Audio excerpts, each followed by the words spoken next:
ಇವತ್ತು ತುಂಬಾ ಪ್ರೋಟೀನ್ ಇರುವಂಥ ಸಮ್ಮರ್ ಸ್ಪೆಷಲ್ ಲಡ್ಡು ಮಾಡೋದನ್ನು ತಿಳಿಸ್ಕೊಡ್ತಾ ಇದ್ದೀನಿ. ಈ ಲಡ್ಡುವಲ್ಲಿ protein, calcium, vitamin E, iron ಎಲ್ಲ ಜಾಸ್ತಿ ಇರೋದ್ರಿಂದ ಪ್ರತಿದಿನ ನೀವು ಒಂದು ಲಡ್ಡು ತಿಂದರೆ ಸಾಕು, ನಿಮ್ಮ ದೇಹದಲ್ಲಿ ಇರುವಂಥ ಹಲವಾರು ಸಮಸ್ಯೆಗಳನ್ನು ಇದು ದೂರ ಮಾಡುತ್ತೆ. ಹೇರ್ ಫಾಲ್ಸ್ ಆಗ್ತಾ ಇರ್ಬೋದು, ಅಥವಾ ಬ್ಲಡ್ ಕಡಿಮೆ ಇರೋದಾಗಿರ್ಬೋದು, ಅಥವಾ ಕ್ಯಾಲ್ಶಿಯಂ ತುಂಬ ಕಡಿಮೆ ಇದೆ ಅಂತ ಅನ್ನಿಸ್ದಾಗ ಈ ಲಡ್ಡು ಮಾಡ್ಕೊಂಡು ತಿನ್ನೋದನ್ನು ಮರಿಬೇಡಿ. ಬನ್ನಿ ಯಾವ ರೀತಿ ಮಾಡೋದು ಅಂತ ನೋಡೋಣ.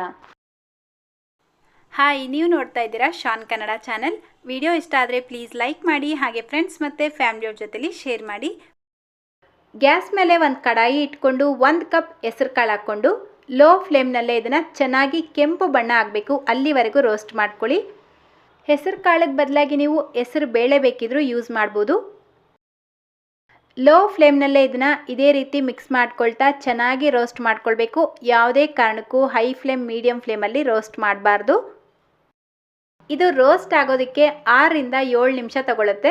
ನೋಡಿ, ಕರೆಕ್ಟಾಗಿ ನಾನಿಲ್ಲಿ 7 ನಿಮಿಷ ರೋಸ್ಟ್ ಮಾಡ್ಕೊಂಡಿದ್ದೀನಿ. ಇದರ ಕಲರ್ ನೀವು ನೋಡ್ಬೋದು ಎಷ್ಟು ಚೆನ್ನಾಗಿ ಚೇಂಜ್ ಆಗಿದೆ ಅಂತ. ಈ ರೀತಿ ಕಲರ್ ಬರಬೇಕು, ಜಾಸ್ತಿ ಸೀದಿಸ್ಕೊಳ್ಬಾರ್ದು.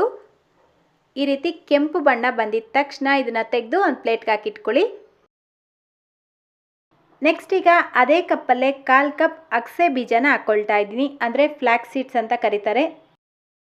ಇದನ್ನು ತುಂಬ ಹೊತ್ತು ರೋಸ್ಟ್ ಮಾಡಬಾರ್ದು, ಜಸ್ಟ್ 1-2 ನಿಮಿಷ ಲೋ ಫ್ಲೇಮ್ನಲ್ಲೇ ರೋಸ್ಟ್ ಮಾಡಿಕೊಂಡ್ರೆ ಸಾಕು. ಈ ಅಗಸೆ ಬೀಜದಲ್ಲಿ ನಾರಿನಂಶ ಹೆಚ್ಚಾಗಿ ಇರೋದ್ರಿಂದ ಮಲಬದ್ಧತೆ ದೂರ ಮಾಡುತ್ತೆ, ಹೊಟ್ಟೆ ನೋವಿನ ಸಮಸ್ಯೆ ಕೂಡ ದೂರ ಮಾಡುತ್ತೆ. ಅದೇ ರೀತಿ ನಮ್ಮ ಸ್ಕಿನ್ ಮತ್ತು ಹೇರ್ಗೆ ಇದು ತುಂಬಾ ಒಳ್ಳೆಯದು. ಸೊ ನೋಡಿ, ಈ ರೀತಿ 1-2 ನಿಮಿಷ ರೋಸ್ಟ್ ಮಾಡಿದ ನಂತರ ಅದೇ ಪ್ಲೇಟ್ಗೆ ಹಾಕಿಟ್ಕೊಳ್ತಾ ಇದ್ದೀನಿ. ಈಗ ಸೇಮ್ ಅದೇ ಕಪ್ಪಲ್ಲೇ 1/4 ಕಪ್ ಕಡಲೆ ಬೀಜ ಹಾಕ್ಕೊಂಡು ರೋಸ್ಟ್ ಮಾಡ್ಕೊಳ್ತಾ ಇದ್ದೀನಿ.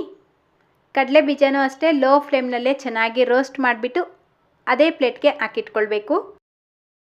ಈಗ ಅದೇ ಕಪ್ಪಲ್ಲೇ 1/4 ಕಪ್ ಬಾದಾಮಿ ಹಾಕ್ಕೊಂಡು ರೋಸ್ಟ್ ಮಾಡ್ಕೊಳ್ಬೇಕು. ಇದರ ಜೊತೆಗೇ 4 ರಿಂದ 5 ಏಲಕ್ಕಿ ಹಾಕ್ಕೊಂಡು ರೋಸ್ಟ್ ಮಾಡ್ಕೊಳ್ಳಿ. ಏಲಕ್ಕಿ ಹಾಕ್ಕೊಳ್ಳೋದ್ರಿಂದ ಫ್ಲೇವರ್ ಚೆನ್ನಾಗಿರುತ್ತೆ, ಬೇಡ ಅಂದರೆ ಸ್ಕಿಪ್ ಮಾಡ್ಕೊಳ್ಬೋದು. ಬಾದಾಮಿನೂ ಅಷ್ಟೇ, ಇದ್ದರೆ ಹಾಕ್ಕೊಳ್ಳಿ, ಇಲ್ಲ ಅಂದರೆ ಸ್ಕಿಪ್ ಮಾಡ್ಕೊಳ್ಬೋದು. ನೋಡಿ, ಈ ರೀತಿ ರೋಸ್ಟ್ ಮಾಡ್ಕೊಂಡಿದ ನಂತರ ಅದೇ ಪ್ಲೇಟ್ಗೆ ಹಾಕ್ಬಿಟ್ಟು ಈ ಎಲ್ಲ ಪದಾರ್ಥಗಳನ್ನು ಪೂರ್ತಿಯಾಗಿ ತಣ್ಣಗಾಗೋದಕ್ಕೆ ಬಿಡಬೇಕು. ನೆಕ್ಸ್ಟ್ ಈಗ 3 ಟೇಬಲ್ ಸ್ಪೂನ್ ಬಿಳಿ ಎಳ್ಳು, 3 ಟೇಬಲ್ ಸ್ಪೂನ್ ಗಸಗಸೆ ಹಾಕ್ಕೊಂಡು ರೋಸ್ಟ್ ಮಾಡ್ಕೊಳ್ಳಿ.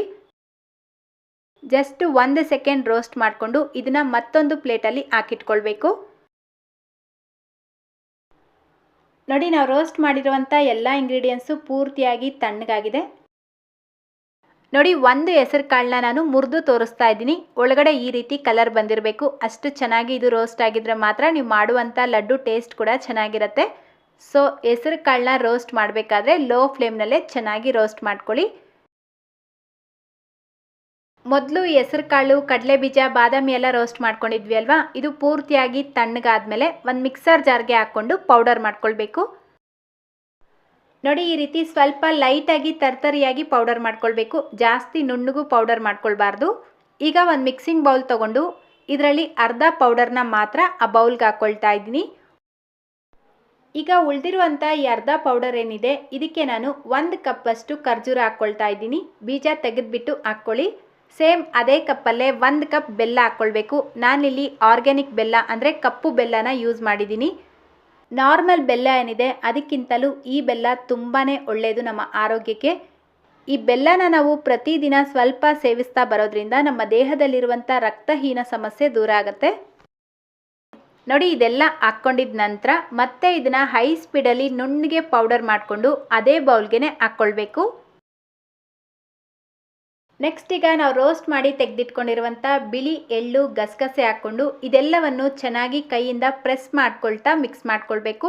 ಇದು ಸ್ವಲ್ಪ ಮಿಕ್ಸಿಯಲ್ಲಿ ರುಬ್ಬಿದ ತಕ್ಷಣ ಬಿಸಿ ಇರುತ್ತಲ್ವ, ಆ ಬಿಸಿ ಇರಬೇಕಾದ್ರೇ ನೀವು ಲಡ್ಡು ಮಾಡ್ಕೊಳ್ಬೇಕು. ಇದು ತಣ್ಣಗಾದರೆ ಸ್ವಲ್ಪ ಲಡ್ಡು ಮಾಡೋದಕ್ಕೆ ಕಷ್ಟ ಆಗ್ಬೋದು.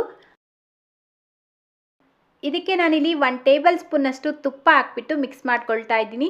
ತುಪ್ಪ ನಾನಿಲ್ಲಿ ಫ್ಲೇವರ್ಗೋಸ್ಕರ ಹಾಕ್ಕೊಂಡಿರೋದು, ನಿಮಗೆ ಬೇಡ ಅಂದರೆ ಸ್ಕಿಪ್ ಮಾಡ್ಕೊಳ್ಳಿ, ಅಥವಾ ತುಪ್ಪ ಜಾಸ್ತಿ ಇಷ್ಟಪಡ್ತೀರಾ ಅಂದರೆ ಇನ್ನೂ ಒಂಚೂರು ತುಪ್ಪ ಹಾಕ್ಕೊಂಡು ಬೇಕಿದ್ರೂ ಮಿಕ್ಸ್ ಮಾಡ್ಕೊಳ್ಬೋದು. ಅಷ್ಟೇ. ಈಗ ಇದು ಸ್ವಲ್ಪ ಬಿಸಿ ಇರಬೇಕಾದ್ರೇ ಈ ರೀತಿ ಲಡ್ಡುನ ಮಾಡ್ಕೊಳ್ಬೇಕು. ನಾನಿಲ್ಲಿ ಮೀಡಿಯಮ್ ಸೈಜ್ ಲಡ್ಡುಗಳನ್ನು ಮಾಡ್ತಾ ಇದ್ದೀನಿ.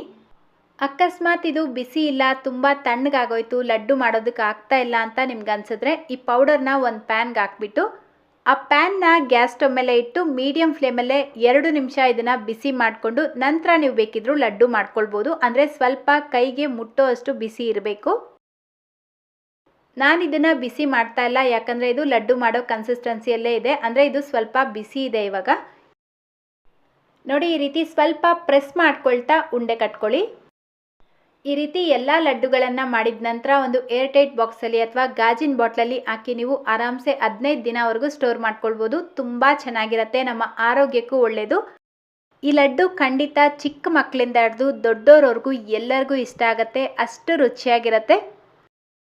ನಾವಿದರಲ್ಲಿ ಕಪ್ಪು ಬೆಲ್ಲ ಯೂಸ್ ಮಾಡಿರೋದ್ರಿಂದ ಸಕ್ಕರೆ ಕಾಯಿಲೆ ಇರೋರು ಕೂಡ ಈ ಲಡ್ಡುನ ಸೇವಿಸ್ಬೋದು. ನೋಡಿದ್ರಿ ಅಲ್ವಾ, ಮನೇಲಿರುವಂಥ ಕೆಲವೊಂದು ಸಾಮಗ್ರಿಗಳನ್ನು ಬಳಸಿ ಆರೋಗ್ಯಕರವಾದ ಲಡ್ಡು ಯಾವ ರೀತಿ ಮಾಡೋದು ಅಂತ. ಈ ವಿಡಿಯೋ ನಿಮ್ಮೆಲ್ಲರಿಗೂ ಇಷ್ಟ ಆಗಿದೆ ಅಂತ ಅಂದ್ಕೊಳ್ತೀನಿ. ಇಷ್ಟ ಆಗಿದ್ರೆ ಪ್ಲೀಸ್ ನಿಮ್ಮ ಫ್ರೆಂಡ್ಸ್ ಮತ್ತು ಫ್ಯಾಮಿಲಿಯವ್ರ ಜೊತೆಗೂ ಈ ವಿಡಿಯೋನ ಶೇರ್ ಮಾಡ್ಕೊಳ್ಳಿ.